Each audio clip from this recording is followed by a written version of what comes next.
Somewhere in the next 24 hours, millions of people will gain fat before eating a single bite. Not from cheat meals or midnight snacks, but from ordinary morning habits nobody questions. Most of them will believe they're doing everything right. They'll wake up, check their phone, drink coffee, eat a healthy-looking breakfast, and walk out the door feeling responsible. Underneath all that, a switch already flipped. It has nothing to do with willpower or yesterday's calories. It has everything to do with the first 60 minutes after waking. I want to show you where that switch lives, what flips it, and how to turn it back in your favor before your day even properly begins. Your metabolism doesn't wait for breakfast to decide anything. It decides almost immediately after you open your eyes whether today is for burning fat or protecting it. That decision gets shaped by 7 ordinary habits, so mundane you've probably never once considered them dangerous. One of them is something wellness culture actively encourages you to do. One of them looks like self-care on the surface. The last one quietly ties every other mistake together, turning a rough morning into a body that refuses to release fat. Stay with this until the end, because after all 7, you'll get the exact reversal, a simple sequence that tells your body it's finally safe to burn. But first, answer honestly in your head. Do you wake up tired even after a full night of sleep? Do you need caffeine before feeling like a functioning person? Does your energy crash around 2 in the afternoon, sending you searching for something sweet? Is there stubborn fat around your middle that refuses to move no matter what? Are you hungry again 2 or 3 hours after a full meal, even though logically you shouldn't be? If you nodded twice, you're likely making several of these mistakes. None of this is a character flaw. Nobody ever explained this to you. You were never given the instruction manual, so let's write one together right now.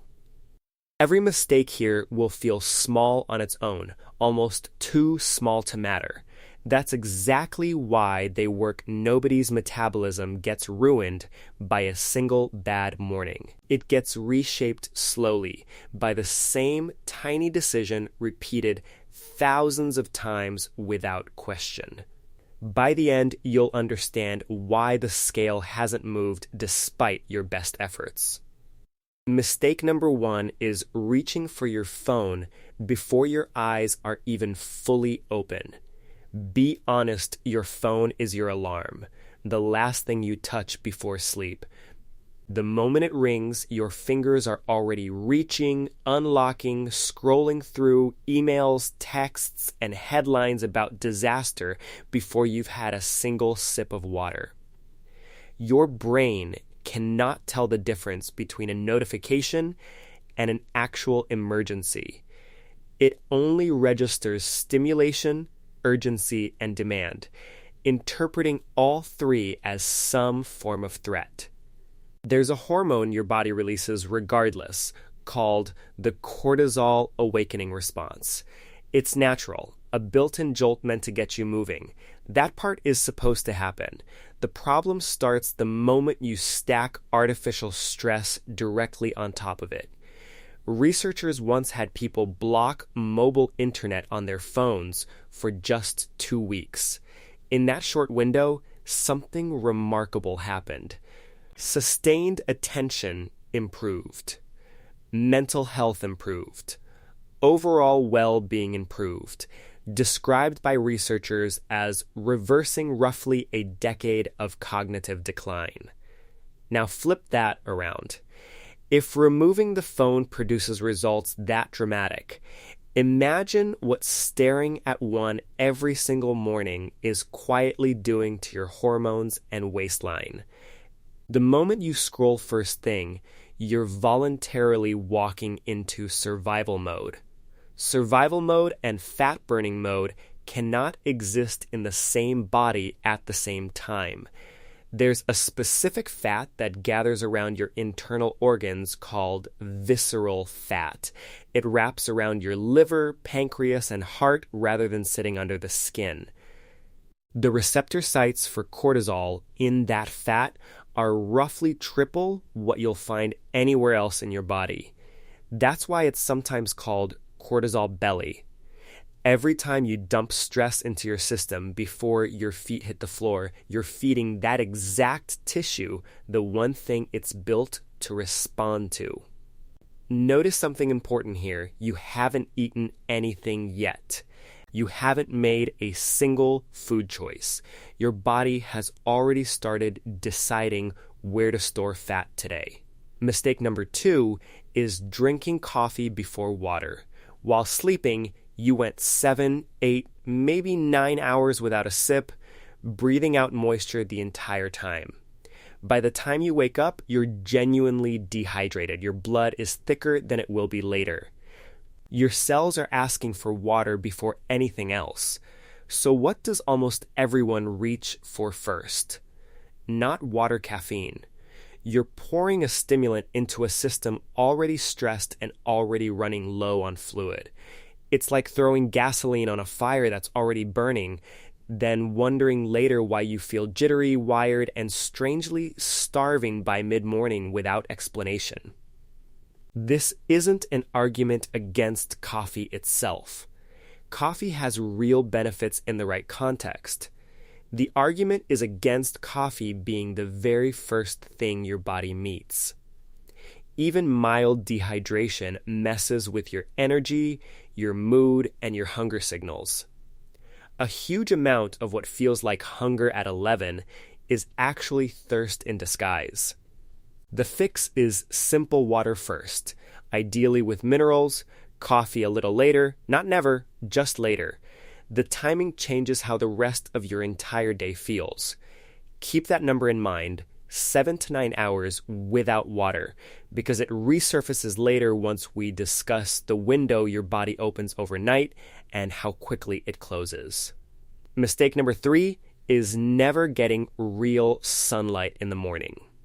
This might be the most underrated item on this entire list, and it costs absolutely nothing.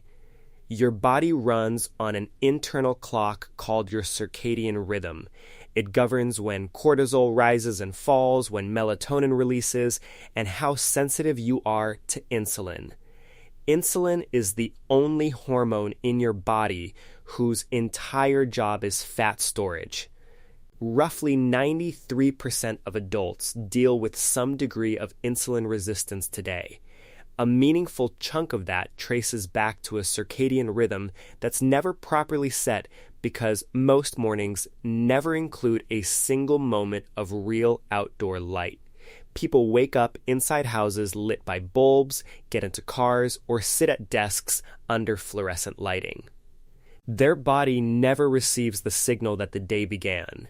Research shows people who get real sunlight during the day have lower fasting insulin and better insulin sensitivity even after accounting for body fat and season. It cuts both ways too. Bright artificial light at the wrong time, like late evening, actually increases insulin resistance and spikes blood sugar higher after meals. Light isn't just about mood or sleep. Light is a genuine metabolic tool, a fat loss lever, and almost nobody is using it on purpose anymore. The fix takes 10 to 30 minutes. Real sunlight in your eyes, sunglasses off within the first hour of waking. That's the entire hack, nothing more complicated. Your grandparents did this without knowing any biology behind it. They simply walked outside, hung laundry, and moved through their mornings under open sky. It's strange when you think about it. The most powerful, completely free tool on this list sits unused for years, not because it's hard, but because nobody explained it. Mistake number 4 is eating a healthy-looking, high-carbohydrate breakfast. This one stings because you've been told your whole life it's the responsible choice to make. Cereal, oatmeal, whole grain toast, yogurt with fruit, granola, orange juice, the muffin from your favorite coffee shop all sound virtuous, but most are disguised dessert. When you wake up, your blood sugar is calm and stable. Eating a large pile of carbohydrates first thing sends it spiking upward fast and hard. Your pancreas releases insulin to bring that sugar back down. Remember, insulin's entire job is fat storage. When insulin is high, your body stores rather than burns. About 90 minutes later, that same blood sugar crashes steeply because of how much insulin got released. That crash is the shaky, foggy feeling you know well. Your brain senses the drop and demands more sugar immediately, so you reach for a snack, strapping yourself into a roller coaster that runs the entire day. Here's the flip side worth remembering. Researchers fed young adults a high-protein breakfast and watched their brains on a scanner while they ate it slowly. The protein-first breakfast reduced brain activity tied to food cravings and reward-driven eating. This wasn't willpower, it was measurable, observable activity happening inside the brain itself. In separate research, women eating protein-forward breakfasts instead of carbohydrate-heavy ones lost significantly more weight and inches off their waist over roughly 8 weeks. Same calories, completely different outcome. The only variable that changed was what came first into the body each morning before anything else was eaten. The issue was never breakfast itself, it's what you put in first. Protein first changes the entire trajectory of your day in ways most people never notice.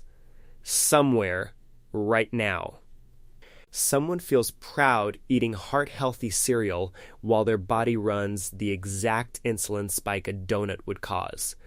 Packaging changes, biology never does. Mistake number 5 is eating too soon after waking up. Most people eat within 5 to 15 minutes of opening their eyes every single morning, without exception. In doing so, they never give their body the chance to keep tapping into stored fat for fuel while that natural overnight process is still running. Overnight, while you slept, insulin gradually dropped and your body shifted toward using stored fat for energy. That's the window. The good part, working without your effort. The second you eat immediately, especially anything carbohydrate heavy, insulin spikes back up and that window slams shut before you've even left the house. This isn't a case for starving yourself or extreme fasting. It's simply about not sprinting to the fridge the instant your eyes open each morning. Push your first meal back slightly. Hydrate, get sunlight, move your body if possible. Let your system stay in fat burning mode a little longer before eating. That's genuinely worth sitting with. Not once has the average person's body been allowed to finish what it started overnight, every single day of adult life. Mistake number 6 is sitting down immediately after you eat. You eat breakfast, then sit at a desk, in a car, or on a couch with a laptop. While sitting still, glucose from that meal floats in your bloodstream with nowhere productive to go. So insulin keeps climbing to force it into storage. Researchers took older adults at risk for diabetes and had them take 3 short 15-minute walks, one after each meal instead of one long walk. Those 3 brief walks controlled blood sugar over 24 hours just as well as one long walk. It wasn't about total volume, it was about timing. A separate study found walking right after a meal lowered blood sugar significantly more than the same walking done at any other point in the day. When your muscles contract during light movement, they pull glucose directly out of your blood without needing insulin's permission at all, using a completely different pathway. A 10 to 15-minute walk after eating is arguably the easiest change on this entire list, something you could start tomorrow without altering anything else. No gym membership, no equipment, no special shoes required, just the decision to walk to the end of the block and back at an easy pace. Mistake number 7 is starting the day in full survival mode. The one that quietly ties every other mistake together into one continuous stress signal. The phone before your eyes adjust. Coffee on an empty stomach, rushing out the door, skipping sunlight, half listening to news, sitting in traffic, notifications buzzing constantly. Your body has no idea you're simply running late for a meeting. It cannot distinguish stress about your inbox from actual danger, filing both under one category. It floods you with cortisol and keeps it elevated for hours, sometimes the entire day, regardless of whether real danger ever actually existed anywhere nearby. Chronically elevated cortisol directs your metabolism to store fat around your vital organs, specifically your heart, kidneys, liver, and pancreas, deep inside your belly. This visceral fat isn't just stubborn cosmetically.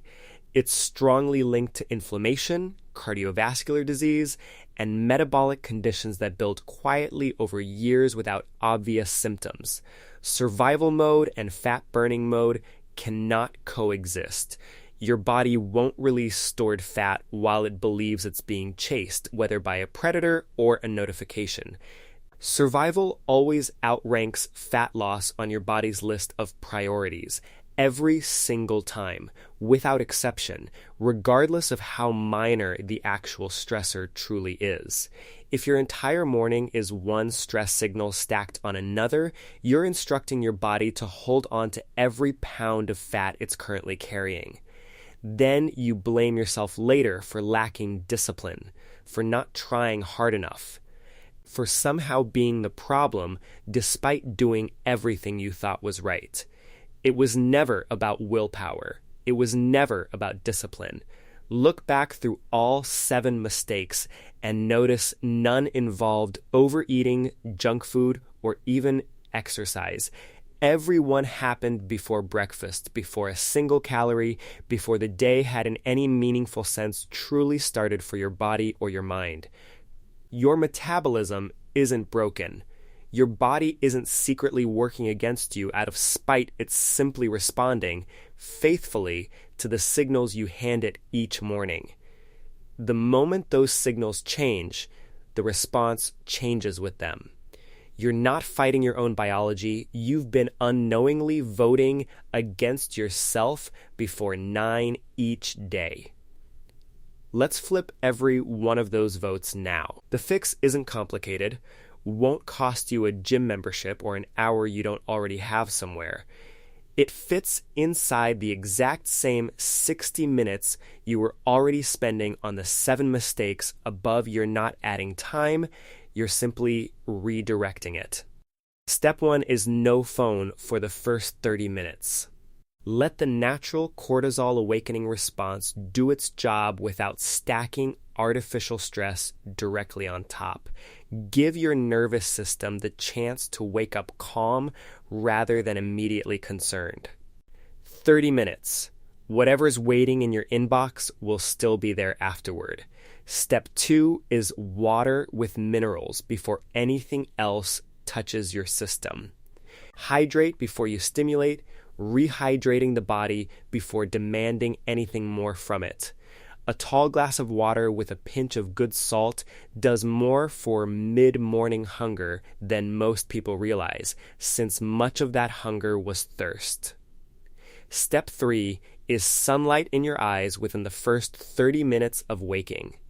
Step outside, sunglasses off, for 10 to 30 minutes, even under clouds. This sets the internal clock, governing your insulin sensitivity, your daytime energy, and your sleep quality later that same night, all from one simple habit.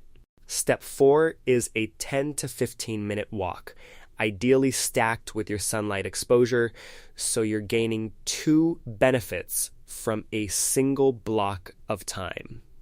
If timed after your first meal, you're also pulling glucose out of your bloodstream through that insulin-independent pathway we discussed a little earlier in this list. Step 5 is delaying caffeine roughly 90 minutes after waking. Get your water, light, and movement in first before introducing any kind of stimulant. By the time you sit down with coffee, your natural cortisol is tapering off, giving the caffeine more room to work with sustained energy instead. Step 6 is building your first meal around protein, whether that's breakfast or lunch if you practice fasting, making protein the clear anchor of that meal. Eggs with the yolk, healthy fat alongside it, or a quality protein source that fits your life, aiming for around 30 grams at that first sitting. Doing this blunts the entire blood sugar roller coaster from earlier and quietly turns down cravings in your brain for hours after that meal is finished. Step 7 is settling your nervous system before the day officially grabs you. A few slow breaths through your nose, 1 genuine minute of quiet. Whatever gets you out of survival mode before demands arrive. Because survival mode and fat burning mode simply cannot run inside your body at the same time. Every one of these 7 steps answers the same underlying question for your body: are we safe? Or are we burning fat right now, today? Once the answer is consistently safe, fat loss stops feeling like a war you keep losing and starts becoming a natural result of daily living. Let's say you implement everything above no phone first thing: sunlight in your eyes, water before caffeine, a short walk, protein first meals, a calm start. Genuinely, that's the majority of the work already done. But there's a second half to this equation that rarely gets discussed, mattering more as you age. Sending the right signals only helps if your body has the raw materials to respond efficiently. Starting around your early 30s, certain resources naturally begin declining. That decline touches nearly everything discussed here: available energy, muscle maintenance, recovery speed, and even certain aspects of daily cognitive performance and focus. Muscle, more than almost anything else, determines how your body handles fat as you age. It's not primarily about cardio volume, but metabolically active tissue. Muscle is where glucose gets stored and where a huge share of daily energy actually gets produced, functioning as one of your strongest natural defenses. It's also one of the first things people quietly lose year after year without noticing, simply because nothing was ever done to protect or maintain it. This doesn't replace a single habit already covered. The morning sequence remains the foundation, and nothing else works nearly as well without it firmly in place. But supporting your body's ability to build and maintain muscle is the piece that makes everything else land harder and produce results you can actually feel.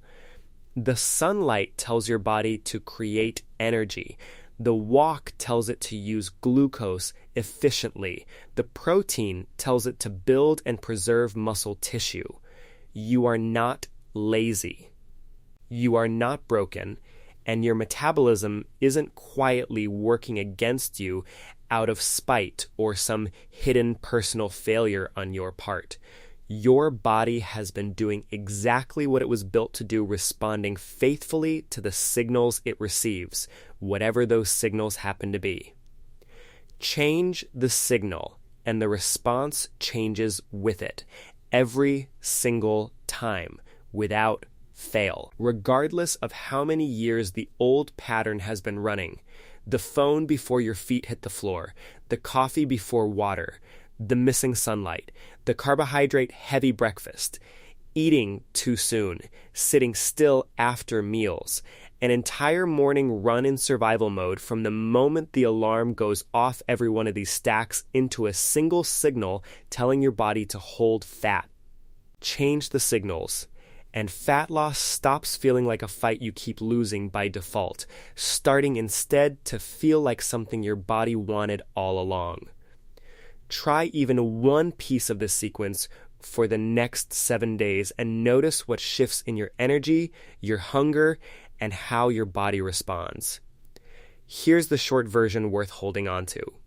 No phone for the first half hour. Water before coffee. Sunlight before screens. Protein before carbohydrates, always first. A short walk before sitting back down. Caffeine delayed, not eliminated. A few calm breaths before the day fully takes over your attention and focus. 7 small corrections aimed at 7 small mistakes, all sitting inside a window of time you already have available to you every single morning. None of this asks you to be perfect or overhaul your entire life by tomorrow morning. It simply asks you to notice what your first hour does. Give your body one honest shot at doing what it already knows how to do before the rest of the day gets the chance to interfere.